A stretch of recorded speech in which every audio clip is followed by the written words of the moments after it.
Eric Paulzini here with 9 to 5 Sports. Going to be getting into the Week 6 stacks here for you guys. And if you guys are familiar with this video, it's been pretty successful thus far this season. I guess the only issue with last week was kind of taking it one player too far. You look at that Chargers-Cleveland game, it was pretty easy to tell, like Nick Chubb, Austin Eckler would be pretty solid, like players to stack together with Mike Williams as well. The only problem is, took it one too far with maybe Justin Herbert or something like that. You know, it is what it is. That is how stacking goes. So, you know, we've been pretty successful with this video thus far. So hopefully that trend can continue in this video. If you guys do enjoy this video, just make sure to like and subscribe. That helps out the channel a lot, which thus helps me be able to help you guys out. So let's get into the stacks for this week. As always, I do want to start off with the 9 to 5 stacking report just to get a general feel of what the stacks are that we should be chasing. Okay, so right now the stacking report is telling us that the top plays that we want to be on are going to be kind of the Arizona, KC, Buffalo, and Baltimore teams. Okay, that kind of makes sense. And the stacking report is made up to take the QB1, RB1, receiver 1, and tight end 1 for each team and kind of combine that together. If you were to stack all 4 of those together, what would it look like? And this is just to give us a good feel for which teams to potentially be stacking, okay? Obviously, this changes. You could do 2 receivers and whatnot. So this is just to give us a general feel. So just right off the bat, we see which teams are going to be the top teams that you want to stack. But the nice thing about this is you can also look at it by projected value rank and ownership leverage rank as well. So projected value rank, we are still getting the Arizona Cardinals in a game that actually is going to be pretty easy to stack. It's going to be a game that is projected to be pretty high scoring, so that'll be one that we go back to. We do see Buffalo. Buffalo is going to be in that huge shootout game with the Kansas City Chiefs.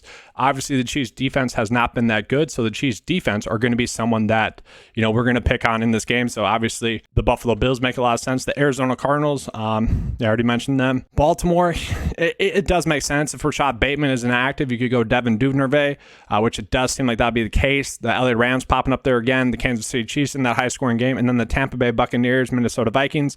We're getting down there pretty low. And now let's just look at leverage rank because I find this very interesting as well. So the ownership leverage tool is bringing in all the games total. So right now, leverage-wise, 2 of the games are not on the main slate, whatever. We see Arizona once again, and then this is interesting. So we know PJ Walker is going to be the starter, so we're going to have to put him in there. And I actually like that a decent amount. That could be a sneaky stack there, the Carolina stack. And then from there, it's literally just the same teams once again, because there's a lot of high projected total games and then some low projected total games. So we're going to see that be consistent throughout this video. All right, so personally for me, the first game that I want to stack or that I like to stack is going to be that Minnesota versus Miami game. Now, the game over and under for this game is only set at 45.5. And that's pretty much Vegas saying that they do not like Skylar Thompson. Now, the thing with Skylar Thompson is, did he look terrible? Did he look completely lost when he came in to fill in for Teddy Bridgewater? I would say no, okay, but he didn't look great, okay, and that's the thing. He did look great in the preseason, though, so we're hoping that we get more of that Skylar Thompson than the Skylar Thompson that we saw last week, okay? And that would be the intriguing part of stacking this game. Let's say Skylar Thompson can get to like 20 DK points. We know that he has 2 great receivers in Jalen Waddle and Tyreek Hill. That's what you should be hoping for. You hope that one of these 2 really goes off and the other one does enough. The thing with Tyreek Hill is the targets were still there for him. I do think they are going to be able to manufacture targets to come his way.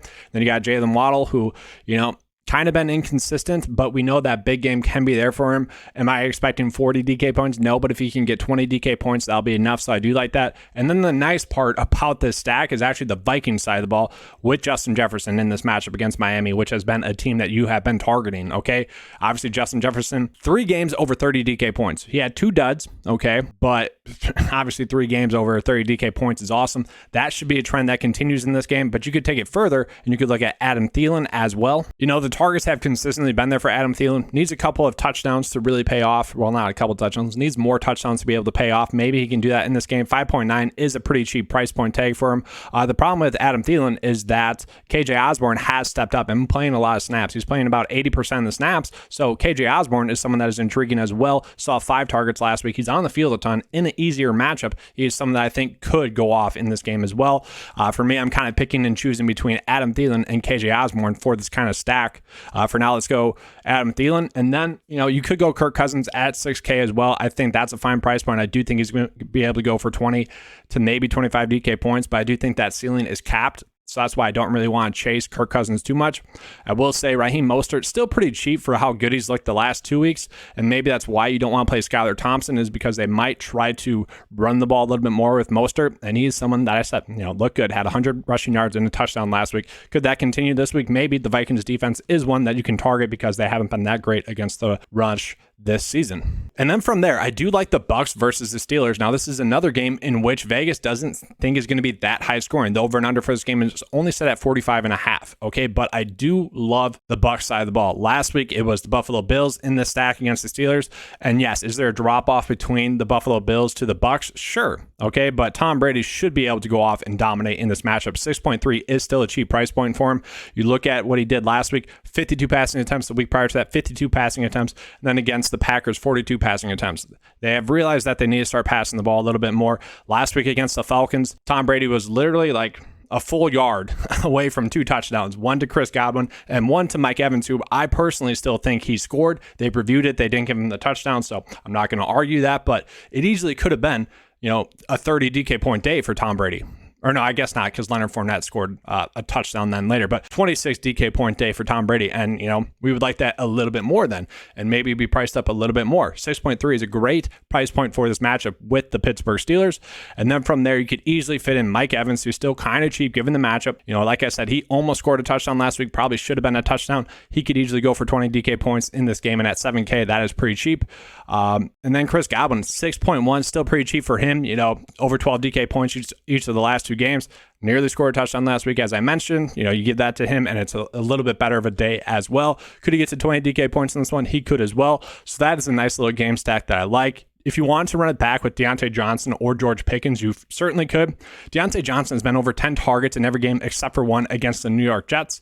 Okay, that was just kind of a strange game in which Mitchell Trubisky started, and then they put in Kenny Pickett. Okay, I don't think we can really draw any conclusions from that game. He was still able to score 11 DK points against the best defense in the league. Okay, so Deontay Johnson at 5.7, maybe get some garbage time points. He could produce. Okay, but if you wanted to go cheaper with George Pickens at 4.6, you certainly can. 7 or more targets in each of the last 3 games, over 14 DK points in the last 2. He is someone that you could look at as well. And I guess, I don't want to take it too far, but is there a path in which Leonard Fournette gets used in the passing game a ton like he has the past 2 weeks? Sure. Can he get to 18 DK points as well as Chris Godwin and Mike Evans having good games? I think so as well. You look at Devin Singletary last week for the Buffalo Bills and Zach Moss, they were highly efficient running the ball, and the touchdown just didn't come their way. Actually, it went to James Cook later on in the game. So if this game does stay a little bit closer, the spread is, or the Tampa Bay Buccaneers are favored to win by 8 points. So we just hope that stays close for a majority of the game, okay? And then Leonard Fournette would be an asset as well for stack. And then honestly, guys, the last 3 games on the slate are going to be games in which I think we can stack as well. So let's do the simple part of this stack for the Rams versus the Panthers. Now, this game is projected to be a low-scoring game as well. That's why I don't like, but that's what makes it easier to stack. The over and under for this game is set at 42. The Rams are favored to win by 10 points, which seems a little bit high to me. Like, PJ Walker is coming in to start for the Carolina Panthers. There's no way he's going to be worse than Baker Mayfield. Well, I guess he could be, but Baker Mayfield really struggled.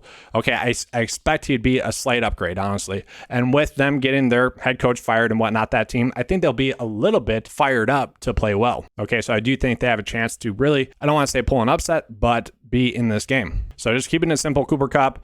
If you're trying to do a game stack with this game, obviously Cooper Kupp and Tyler Higbee, been doing that for weeks now. You just play those 2. And then on the flip side, we get PJ Walker at 4.9. Okay, that's a cheap price point. He's a running quarterback. Could he get a rushing touchdown? He could. Could he get 8 DK points on the ground? Yes, he could. Then it just takes a couple, 150 passing yards and a touchdown.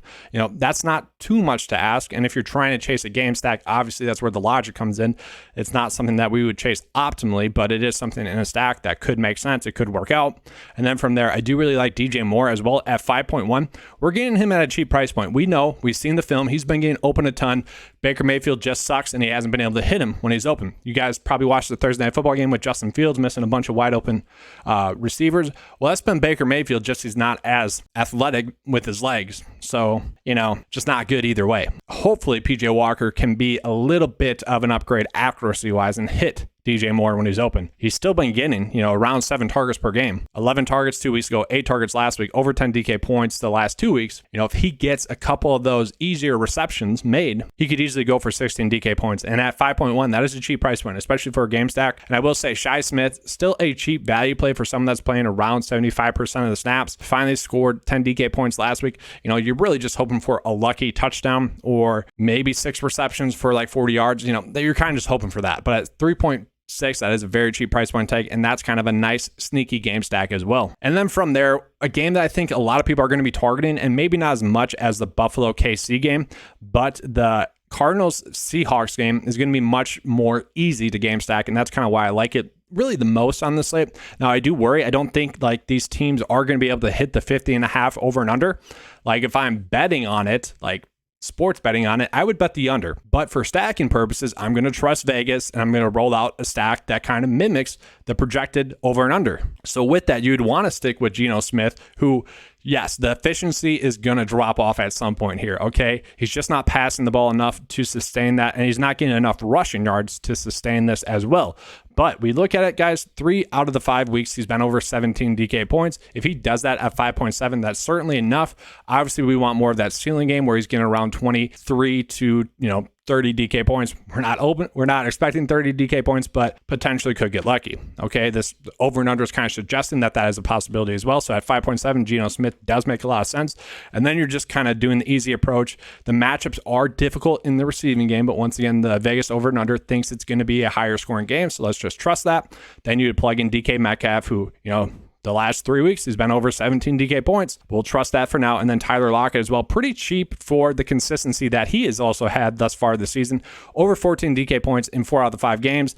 Last week, guys, obviously had a spike week. And so we expect that to kind of regress down. If he can still get 15 DK points or so, we'd happily take that at 5.6. And then staying with it, could Kenneth Walker be involved in the passing game? Maybe.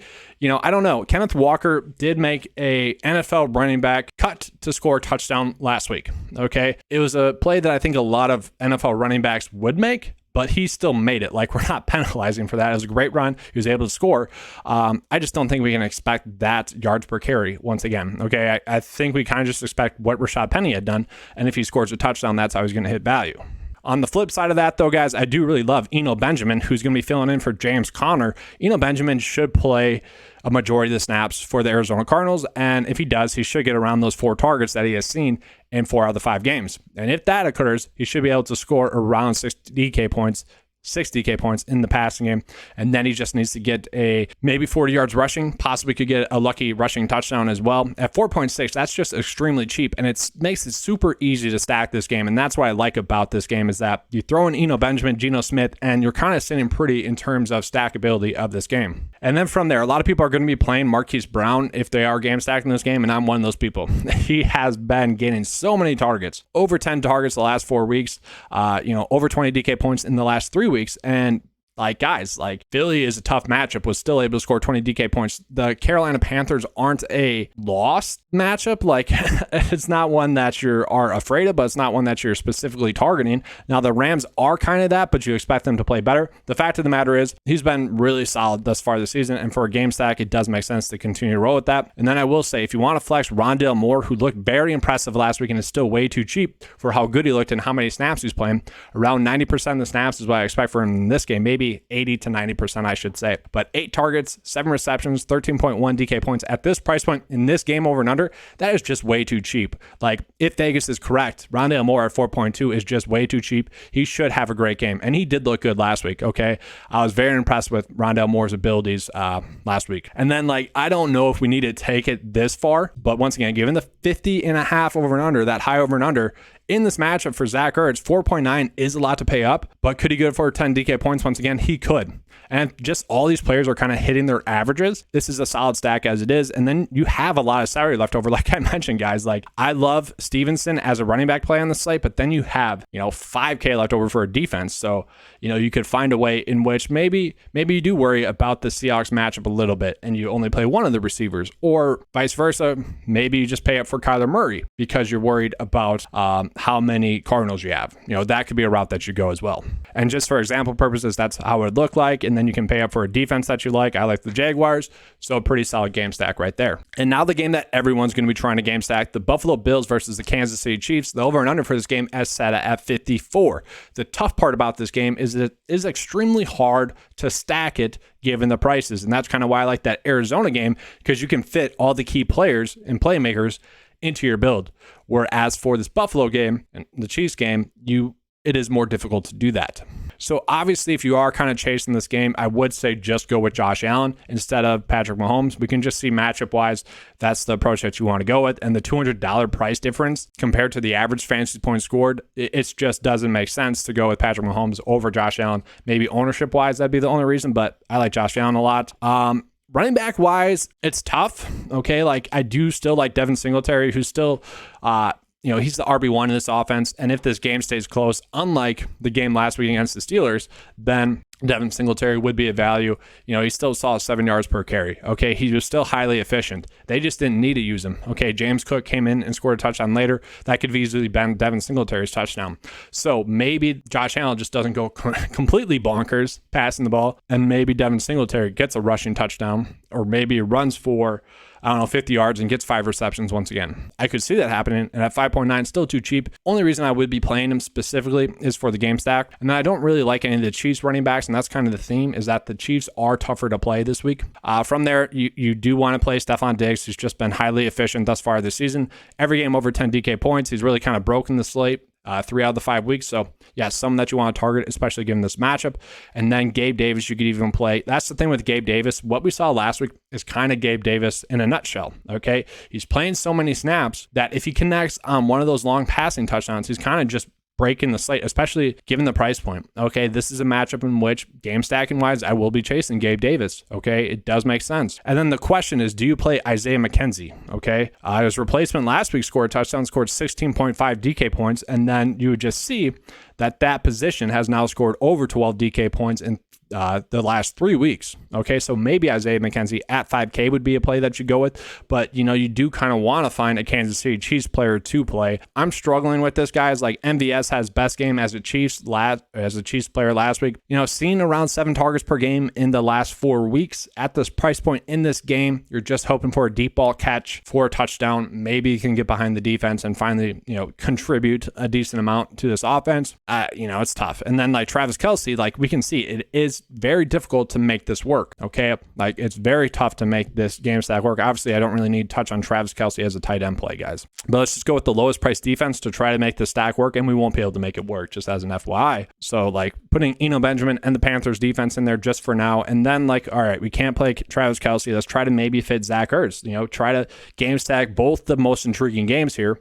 And then you can. The flex is a little bit more difficult then, but then you could go with Rondell Moore. So this is my way of attacking both the highest scoring games on the slate and targeting like the top playmakers in those games. Maybe you could go up from Devin Singletary to a different running back on the slate, like Rhamondre Stevenson. And so like this is both a unique build, but it's also targeting some of the top playmakers in each of those games. It's a solid game stack that you guys can use this week. All right, but that's all I have for you guys for this video. I know it ran a little bit longer. I apologize for that, but I was trying to give you guys the real broken down thought process for the stacks. Okay. Hopefully that came across for you guys. If you enjoyed this video, please give me a like and subscribe. That does help out the channel a lot. If you guys want to join 9 to 5, become a 9 to 5 member. Included in that is the NFL cheat sheet that you saw at the start of the video. And then as well, we had the NFL DFS lineup optimizer. It's $10 a month, but the real big appeal of the 9 to 5 membership is the golf package. One of the top in the industry. Get out there and check it out. It's the best value by far. Yeah, check it out if you guys want to. If not, like and subscribe. That helps out the channel a lot. Let's have a good week, guys. And as always, let's keep cashing.